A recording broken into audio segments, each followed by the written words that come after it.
25% মহার্ঘ ভাতা, বকেয়া যে মহার্ঘ ভাতা দেওয়া তো দূরের কথা, আজ রাজ্য সরকার সুপ্রিম কোর্টের দ্বারস্থ হয়ে তাকে কিভাবে আটকানো যায় তার পদক্ষেপ তারা গ্রহণ করলো।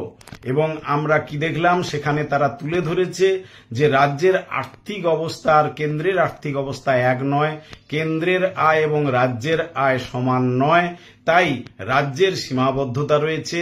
সেই জায়গা থেকে তারা এই এআইসিপিআই অনুযায়ী বা যে নির্দেশ, কোর্টের যে নির্দেশ সে অনুযায়ী তারা মহার্ঘ ভাতা দিতে পারবে না। এবং প্রকৃত যে তাদের উদ্দেশ্য সেটা হচ্ছে তারা এআইসিপিআই অনুযায়ী তারা মহার্ঘ ভাতা দেবে না, দয়ার দান হিসেবেই তারা যেটা ষষ্ঠ পে কমিশনে রেখেছে সেটাই রাখতে চেয়েছে। আমাদের প্রশ্ন, পঞ্চম বেতন কমিশন পর্যন্ত পরিষ্কারভাবে পে কমিশনের রিপোর্টে রয়েছে এআইসিপিআই অনুযায়ী মহার্ঘ ভাতা দিতে হবে, তাহলে তাকে অস্বীকার করা হচ্ছে কোন যুক্তিতে? আদালতের নির্দেশকে এইভাবে তারা অমান্য করে আবার তারা আদালতে গেছে। আজকে আমরা ধিক্কার জানাচ্ছি এই রাজ্য সরকারকে, যারা রাজ্য সরকারি কর্মচারীদের বিরুদ্ধে প্রায় সরাসরি যুদ্ধ ঘোষণা করেছে। তাদেরকে খাটিয়ে নেওয়া হচ্ছে, কিন্তু তাদের প্রাপ্য অর্থ নিয়ে ভোটের রাজনীতি হচ্ছে, অথচ তারা তাদের প্রাপ্য সেই অর্থ দেওয়া হচ্ছে না।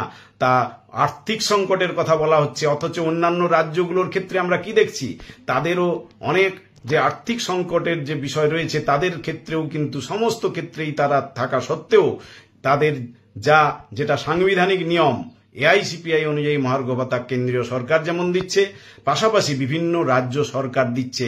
সমস্ত রাজ্য সরকারের তুলনায় পশ্চিমবঙ্গে মহার্ঘ ভাতার পরিমাণ অনেক কম, একথা সকলেই জানেন।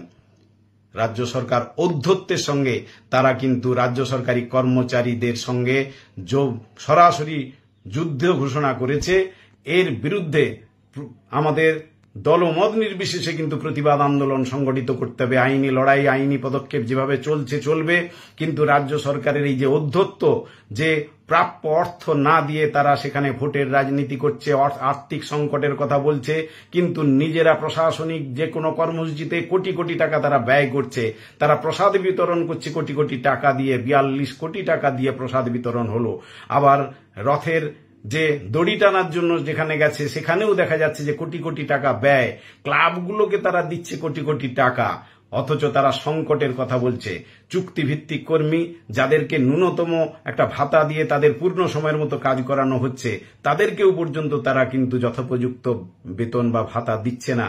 সরকার সার্বিকভাবে যেখানে একটা সরকার, সাংবিধানিক সরকার যে প্রক্রিয়ায় চলার দরকার সেগুলোকে বাদ দিয়ে, যে খাতে যে অর্থ ব্যয় করার কথা তাকে বাদ দিয়ে তারা বিভিন্নভাবে এই আর্থিক দিকটাকে তারা তাদের মতো করে, নিজেদের মতো করে ইচ্ছা খুশি চলছে। সাংবিধানিক যে রীতি তাকে অমান্য করে আমরা দাবি করছি বিচার প্রক্রিয়ার মাধ্যমে এই রাজ্য সরকারের যে ঔদ্ধত্য এবং তাদের যে সাংবিধানিক যে শপথ নিয়ে তারা ক্ষমতায় এসেছিল সেই জায়গা তারা কিন্তু রক্ষা করছে না। তার জন্য যথোপযুক্ত দৃষ্টান্তমূলক শাস্তি দেওয়া হোক এবং রাজ্য সরকারি কর্মচারী, শিক্ষক, সমস্ত স্তরের যারা কর্মী, অস্থায়ী স্থায়ী যারা রয়েছেন তাদের উদ্দেশ্যে আমাদের আহ্বান যে আইনি প্রক্রিয়া চলবে, আইনি প্রক্রিয়া দীর্ঘ প্রক্রিয়া, কিন্তু সর্বাত্মক আন্দোলনের মধ্য দিয়ে ছাড়া আর অন্য কোনো পথ নেই এই সরকারকে দ্রুত মাথানত করানোর জন্য।